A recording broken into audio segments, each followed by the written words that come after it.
climate change is leading to an increase in disaster events. We are seeing more frequent, more intense disasters.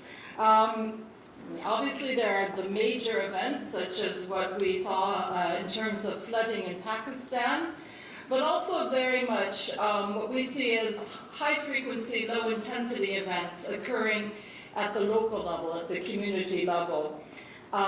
Linked to this, of course, is the very growing concern about the impact of drought on the socioeconomic well-being of communities, really in 4 corners of the globe. It's not in just one part of the world any longer. It's really, across the planet that drought is becoming an important issue. And one of the major disasters that will be addressed through the new Early Warnings for All initiative, which was launched at COP27.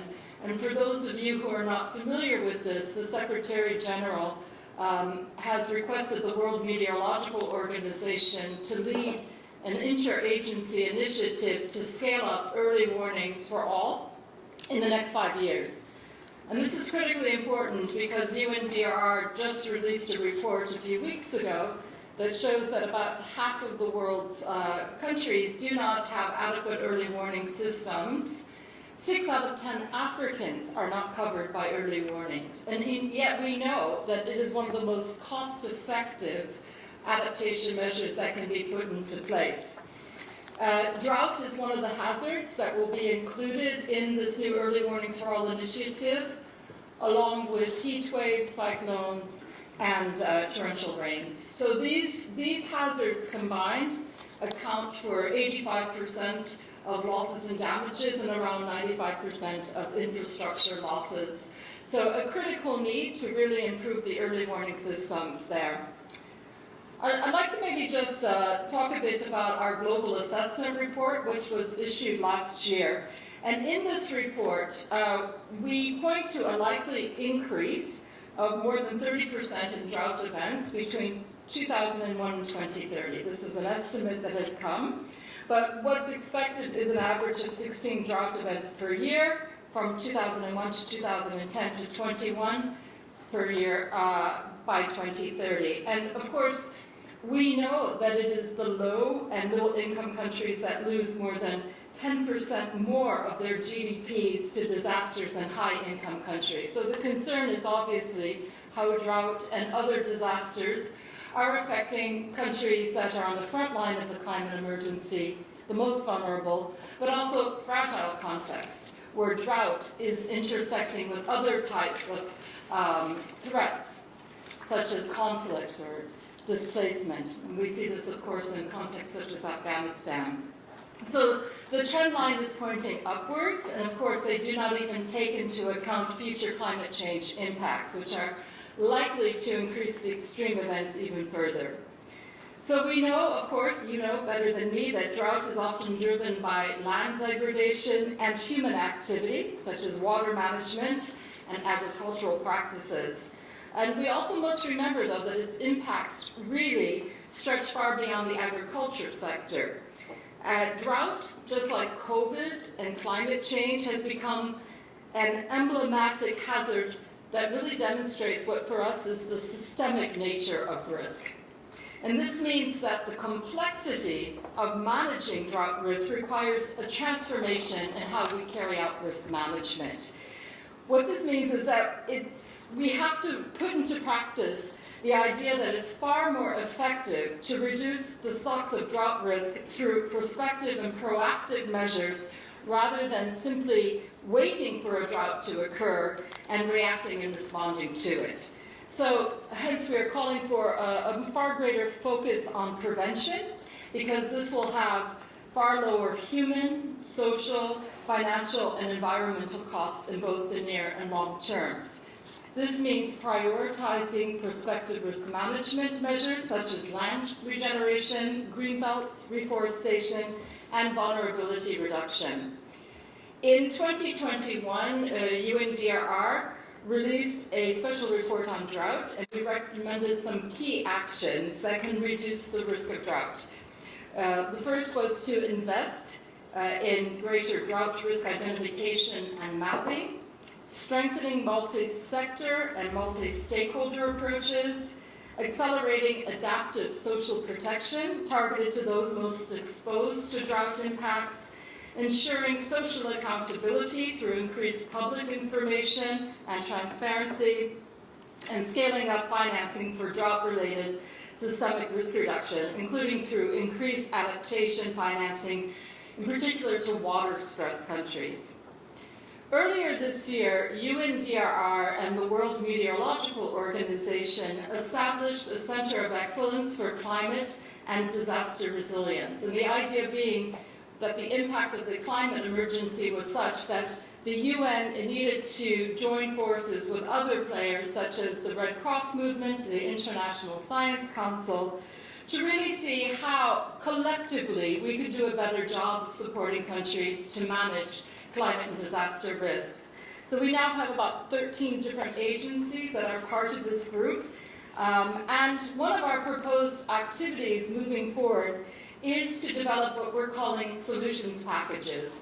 These solution packages are really about how we can help countries avert, minimize, and address losses and damages from some of the key climate-related hazards. What we are seeing right now is quite a siloed approach at countries, where you have disaster risk reduction activities, adaptation over there, sectoral interventions here, development over there, humanitarian anticipatory action, scattered interventions, but they're not integrated fully, and they're not at scale to have the required result of reducing the potential losses and damages. So one of the very first solution packages that we would like to pull together is about drought and how you can draw from the different options that we have seen being employed in countries to really have a multi-sector, multi-scale approach, bringing in the different, a multidisciplinary approach, if you will, to really put in place ex-ante measures. And it is our hope, really, that we can collaborate with you, first of all, through the Center of Excellence, but also very much in pulling together these drought solutions packages. This is what we are being requested from countries. They receive support from perhaps one sector, but not the full spectrum of actions that need to be taken across the policy and programming the dimensions. And we hope that these solutions packages, including the solutions package on drought, will then be submitted through the UNFCCC processes as a normative basis for the Santiago Network. And if you are aware, if you've been following UNFCCC processes, you will know that at COP27, there was agreement on setting up the Santiago Network, which is a resource to catalyze technical assistance to countries to avert and minimize and address losses and damages. And of course, we know that drought is one of the very key issues that they would like to look at. So I would like to maybe leave it there, if I may, but we're very excited about this new alliance that has been formed on drought, and we would very much like to work with you in taking forward this work. Thank you very much. Thank you very much for a round of applause. Very good but brief presentation. I'm sure a lot came out of it. I now open the floor for comments, questions.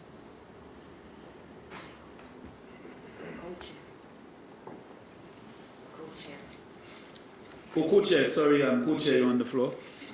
No, he was clapping. I was just clapping. Oh, you were just clapping. Okay, sorry. Any questions? I just want to... Somebody? Kenya. Kenya, you're on the floor. Thank you very much, Chair, and thank you very much, the presenter, for, as the Chair said, a very short and precise presentation. I'm interested in the solution packages, and that is, I know you touched this in brief, and I think that's where we were interested to see some of the things that the team that you proposed with. Specifically for the matters that we are here in UNCCD, I know you said we're going to focus on this one. Are there initial thoughts on some of these packages related to the drought that you would say that have started coming through, just so that we can compare notes in these initial stages? I thank you. Thank you, Chair.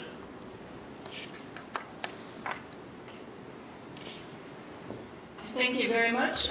Yes, the solutions packages are in the design phase, and we've just hired a consultant to undertake a consultation with end users and with partners to understand what would be the format and the content that would be most useful.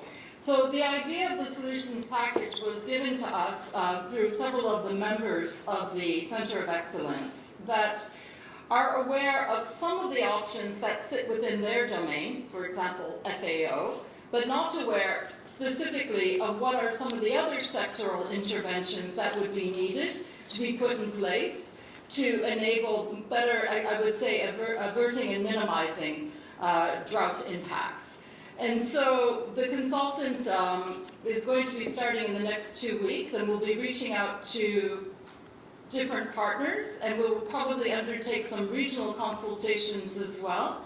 But it's not probably creating something new as much as it is compiling different types of information that are sitting in different agencies, sitting in different sectors, sitting at different scales, including case studies. And this is one of the recommendations that also emerged from our special report on drought. How do we better help decision makers know what are the possible options they have for addressing potential disaster impacts before they occur? So we will be working, I hope, through the Alliance and with the UNCCD to develop packages that will be very practical and user-oriented, especially for decision makers, whether they sit in NDMAs or whether they sit in local government, but to provide them with a range of options based on what we know is working well in other contexts. But of course, you know, we will have to wait and see how this evolves. But that is the idea, the concept behind it. Drought is one, but there are other requests as well. Heat waves is another request that has been coming our way, as well as wildfires. And there's already work underway on floods. So this is kind of the idea. One of the issues for the Santiago Network, and I'm not sure of how much you are all aware of this, but this is a fund that's supposed to provide technical assistance to countries to avert, minimize, and address loss and damages. And so one of the challenges is to ensure that there's a normative basis for the technical support to be able to draw upon, whether it's a consultant, whether it's an agency, whether it's an NGO, that will be given resources to help countries. The idea is that if we can draw together what we know is working, best practices, it will help ensure that the Santiago Network and the other types of technical support being provided to countries is built on, or is, I would say, relying on the best evidence possible of what works well. So that's a bit of the concept behind it. Yeah, I think I'll leave it there. Thank you very much. Any questions? I just want to express my concern as well. I have been hearing about this drought initiative for many, many years now. And now that I'm in the policy position as the minister, I would like to see some real action, and I mean action on the ground. This drought situation we know has been affecting many, many persons around the world, and will continue to impact the lives of thousands, millions of persons, in the next few years to come. Whilst we have had a lot of discussion on how we are going to make things happen, action, but what is really a stumbling block for us is accessing finance to deal with the drought situation on the ground. Do you have any suggestions or recommendations as to how we can really expedite the process of, one, identifying funding sources, and to make those funds available for us to be able to undertake or implement action programs that will really impact the lives of the people who are directly or indirectly affected. For example, climate change has been around for many years, and we are still grappling to address climate change issues. Now we have the whole issue of food security, and that is a global problem compounded by the war in Ukraine, which is placing severe pressure on our farmers, our poor farmers, our fishers. And I know the funding sources have always been mentioned, the Green Climate Fund and JEF and FAO, but I believe there is an urgent need for us to review the process of accessing those financial resources to make those funds available at a much faster rate than is happening now. You submit a proposal in year one and it takes 3 years before the funds are available. Just imagine the pressures that can be placed on the poor farmers within a period of 3 years.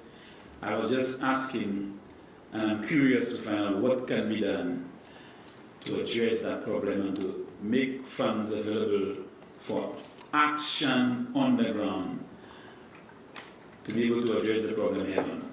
I will stop there, although I can say a little more, but I hate to continue having meetings and meetings and meetings and meetings, and at the end of the day, action is slow in coming.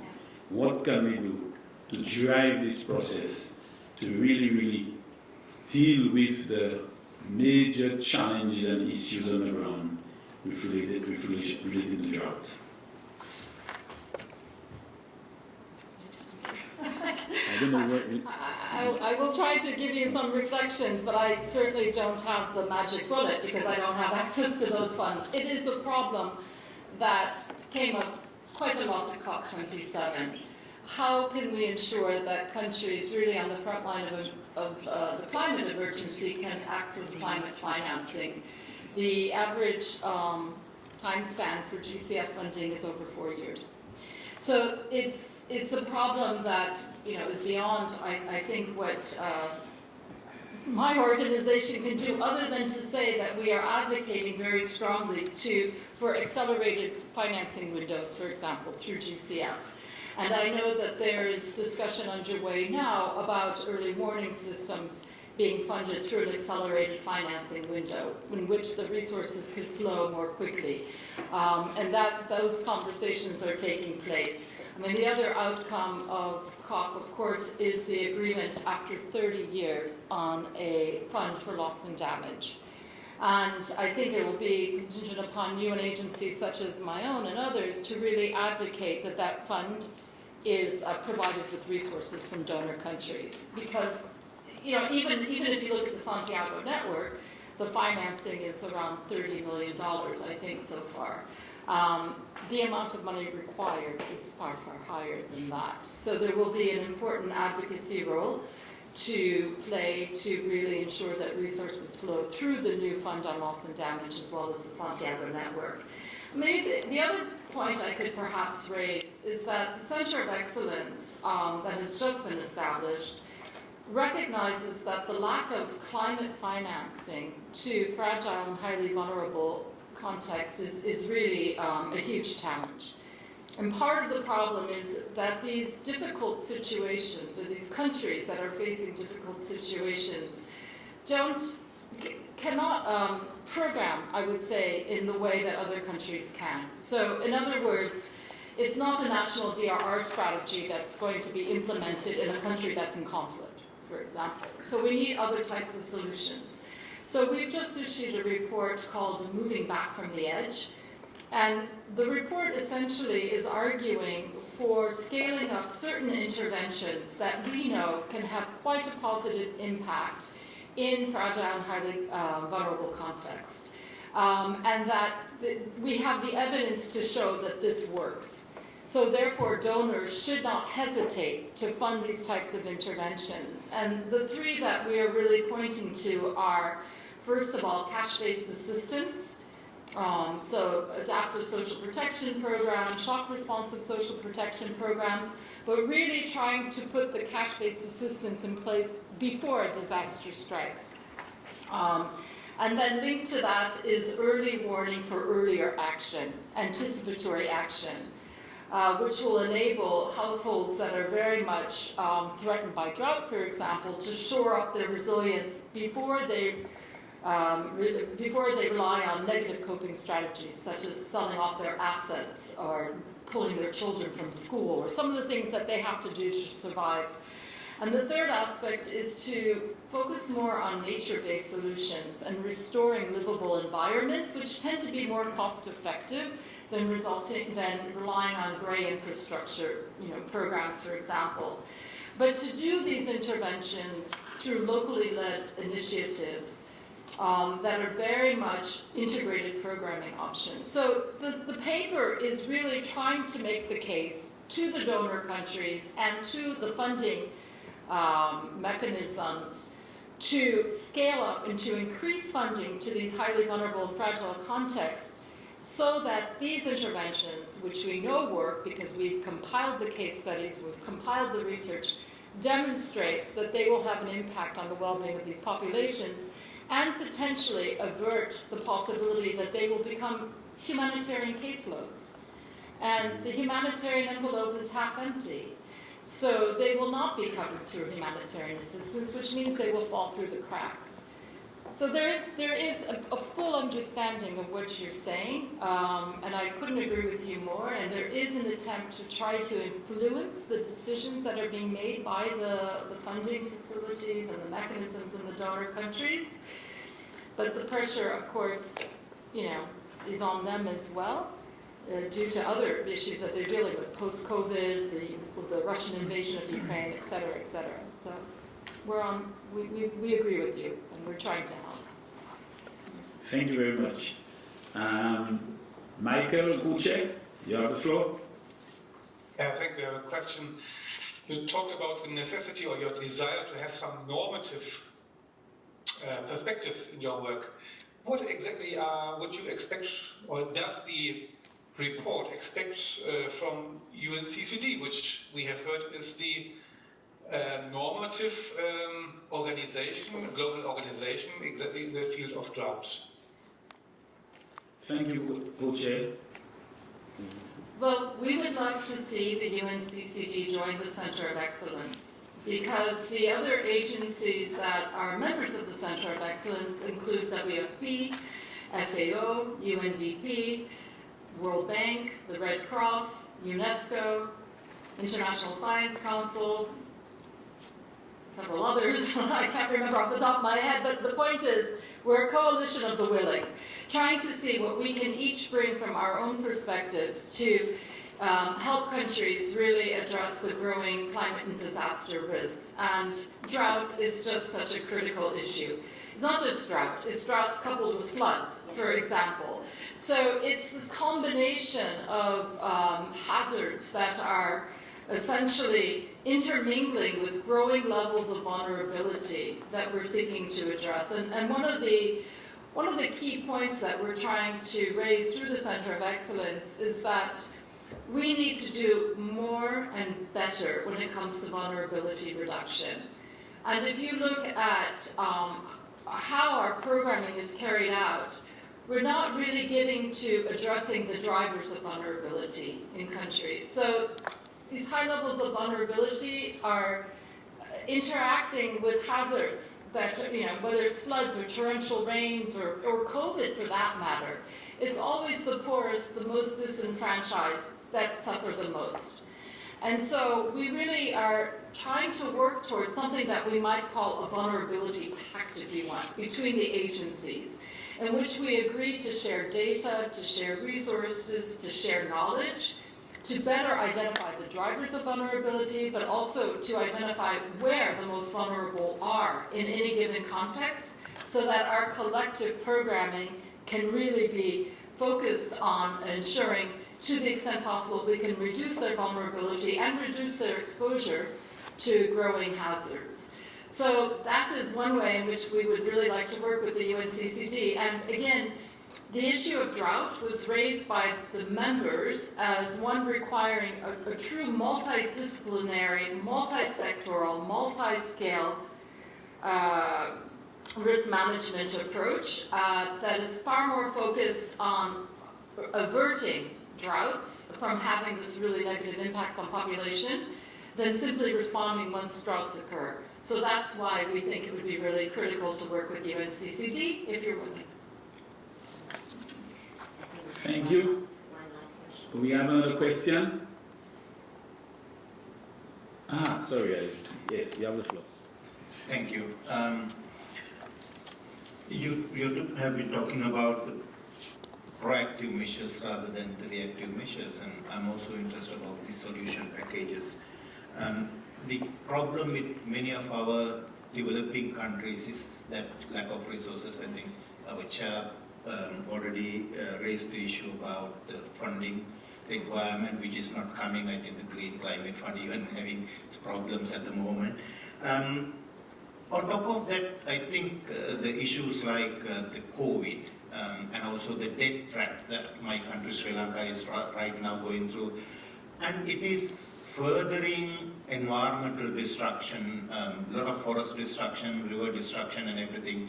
So I think the development model itself has a lot of problems, especially for developing countries on the natural resource destruction by various parties, and perhaps we have no other options rather than going and clearing more and more forest areas. I think that's a problem for many countries. In this solution package, I'm interested in two things. One is about how we want to change this economic model, which is more based on the natural resources and the extraction of natural resources is the increase of the GDP in many countries. That's one. The second is that there are many small initiatives by the civil society organizations in many parts of the world, but because of the lack of resources, they are not able to replicate those issues. So is there any solutions bringing into these areas? I mean, I know that the government has the power, they have the capacity, but the civil society organizations are living very close to the communities, and they can easily convince the local communities. And if we have more resources, I think that's a better way to implement many of those initiatives. So what you can bring as in this solution package? Thank you. Thank you. Well, maybe to answer the second part first, I think you're absolutely right. That's why we talk about multi-sector, multi-scale. Because for us, the solutions are not simply sitting in one government ministries. It's very much at the local level. And so when you are looking at the types of interventions to scale up, for me, they are community-based, they could be sub-regional, they could be national as well. And we tend to often just look at the national level. But they can also be transboundary, obviously, when we talk about drought, for example. So what we're hoping is that the solution packages will be able to point to some really good local or community-based types of interventions that can be replicated, scaled up, learned from, so that the entire, how would you say, approach used by governments and communities really takes into account all of the different actors that need to come together in their interventions in order to have the type of impact that's required.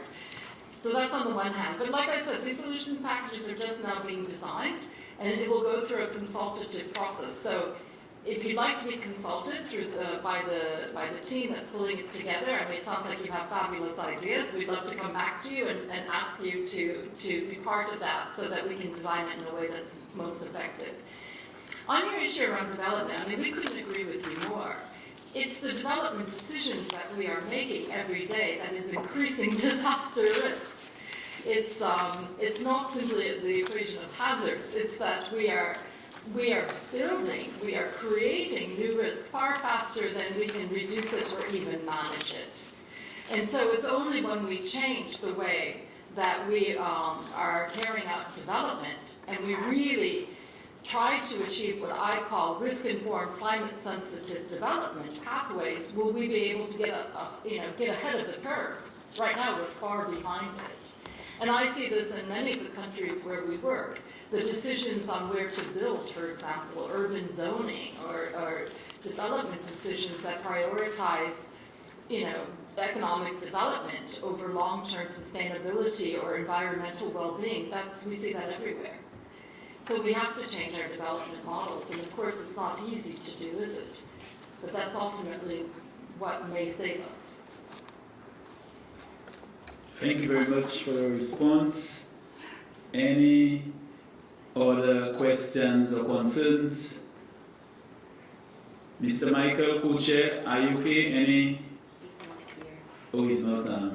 Okay. He's there. Okay. Co-chair, any other questions? I would love to have a little bit more of precision on the role of UNCCD, but maybe that is too much demanded. Because that is a unique opportunity here to ask an international consortium, which works on drought and has not integrated UNCCD up to now, what they would like to have from UNCCD. That could really inspire us. So this international consortium is open to any actors, right? It's on a opt-in basis. But what we're looking for is your expertise in drought and how that can be brought to the other organizations that are also playing a role, perhaps more indirectly. But obviously, all of these organizations that are members of the Center of Excellence are working at the country level and helping countries manage disasters, or especially on the risk reduction side, but also the adaptation side. So I think it's really up to UNCCD to define how you think you can best contribute to this collective effort to support countries to be better, I would say, prepared for a climate emergency, which is bringing increased disaster risks, and what your expertise is will be up to you to decide. But in any case, I hope it's the beginning of a conversation, and we can further define that. But obviously, I think the drought solutions package, which has been asked to us, will be a starting point where we could collaborate together. Can we give a round of applause?